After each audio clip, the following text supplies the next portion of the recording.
ಸಿದ್ದರಾಮಯ್ಯನವರ ವಿಷಯ ಕೂಡ ಬಂತು. ಏಕಾಏಕಿ ಟಿಪ್ಪು ಜಯಂತಿ ಮಾಡ್ತೀವಿ ಅಂತ ಹೊರಟುಬಿಟ್ರು ಅವರು.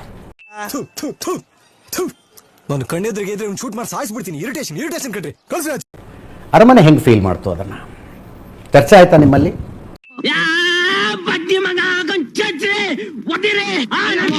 ಇಲ್ಲ, ಅದು ಒಂದು ರೀತಿ ನೋವನ್ನು ಉಂಟಾಗುತ್ತೆ. ಯಾಕಂದರೆ ನಮ್ಮ ವಂಶದವ್ರು ಇರ್ಬೋದು, ಇಡೀ ರಾಜ್ಯ ಏನು ಆ ಕಾಲದಲ್ಲಿ ಅನುಭವಿಸಿರೋ ಏನೋ ದೌರ್ಜನ್ಯಗಳಿರ್ಬೋದು,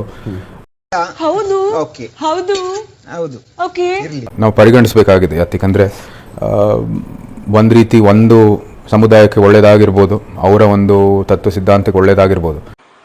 ಹಿತಶತ್ರುಗಳಿರ್ತಾರಂತೆ, ಬಹಿರಂಗ ಶತ್ರುಗಳಿರ್ತಾರಂತೆ. ಆದರೆ ನಮ್ಮ ಇಡೀ ಏನು ರಾಜ್ಯಕ್ಕೆ ಆ ಕಾಲದಲ್ಲಿ ಯುದ್ಧದಲ್ಲಿ ಏನೇನಾಯಿತು, ದೌರ್ಜನ್ಯಗಳು ಏನಾಯಿತು ಅದನ್ನ ಪರಿಗಣಿಸಿ ಅವರು ಇಂಥ ವ್ಯಕ್ತಿಯ ಒಂದು. ಆದ್ರೆ ನಾನು ಸಂತೋಷದಲ್ಲಿ ಇಲ್ಲ. ನನ್ನ ಒಂದು ಜೀವನವನ್ನು ನೀವು ಅದನ್ನ ಸ್ಮರಣೆ ಮಾಡಬೇಕು ಅಥವಾ ಜಯಂತಿ ಮೂಲಕ ಆಚರಣೆ ಮಾಡೋದು ತಪ್ಪಂತ ನಮ್ಗನ್ಸ್ತು. ಈ ರಾಜಮನೆತನದಲ್ಲಿ ಮನೆಯವರೆಲ್ಲ ಕೂತ್ಕೊಂಡಾಗ ಈ ಟಿಪ್ಪು ಜಯಂತಿ ಅಂತ ಬಿಟ್ಟುಬಿಡಿ, ಒಟ್ಟಾರೆಯಾಗಿ ಹೈದರ್ ಅಲಿ, ಟಿಪ್ಪು ಈ ಮನೆತನಕ್ಕೆ ಮಾಡಿದ ದ್ರೋಹ ಅದೆಲ್ಲ ಚರ್ಚೆಗೆ ಬರುತ್ತಾ? ಏನೇನು ಪ್ರಾಬ್ಲಮ್ಮು ನಿಮ್ಮ ಬಾಲ್ಯದಿಂದ ಬರುತ್ತೆ. ನಮ್ಮ ವಂಶದವರೇ ಅವರು ಕೊಲೆ ಮಾಡಿದಿರೋದು. ಇಬ್ಬರು ಹೈದರ್ ಅಲಿ ಒಬ್ರಿಗೆ ಒಂದು ಪಾಯ್ಸನ್ ಮಿಲ್ಕ್ ಕಳಿಸಿ ಇನ್ನೊಬ್ರನ್ನ ಅವರ ಸ್ನಾನ ಮಾಡೋ ಸಮಯದಲ್ಲಿ ಅವ್ರನ್ನ ಸ್ಟ್ರ್ಯಾಂಗಲ್ ಮಾಡಿದ್ದು.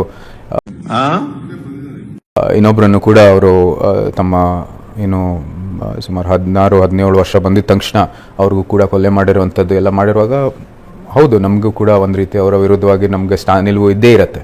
ಆದರೆ ನಾವು ಕೂಡ ಅದು ಇತಿಹಾಸದ ದೃಷ್ಟಿಕೋನದಲ್ಲಿ ನೋಡಬೇಕಾಗಿರೋದು ಮುಖ್ಯ. ಆ ಕಾಲದ ಒಂದು ವಾತಾವರಣದ ಬೇರೆ, ಇವತ್ತು ಬೇರೆ. ರಾಜಕೀಯ ಅನಿವಾರ್ಯತೆ ಬೇರೆ ಬೇರೆ ಎಲ್ಲ ಇರುತ್ತೆ.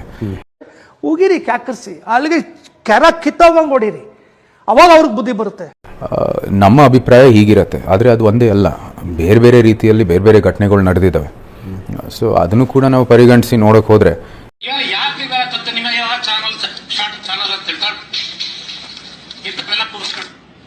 ಈ ವ್ಯಕ್ತಿ ಬರೀ ಇತಿಹಾಸದಲ್ಲಿ ನಾವು ಓದಬೇಕಾಗಿದೆ. ಆ ಕಾಲದ ಇತಿಹಾಸಕ್ಕೆ ನಾವು ಏನಾದರೂ ರೆಫರೆನ್ಸ್ ಮಾಡಬೇಕಾಗಿದ್ರೆ ಅದಕ್ಕಾಗಿ ನಾವು ಉಪಯೋಗ ಮಾಡೋದು ಹೊರತು.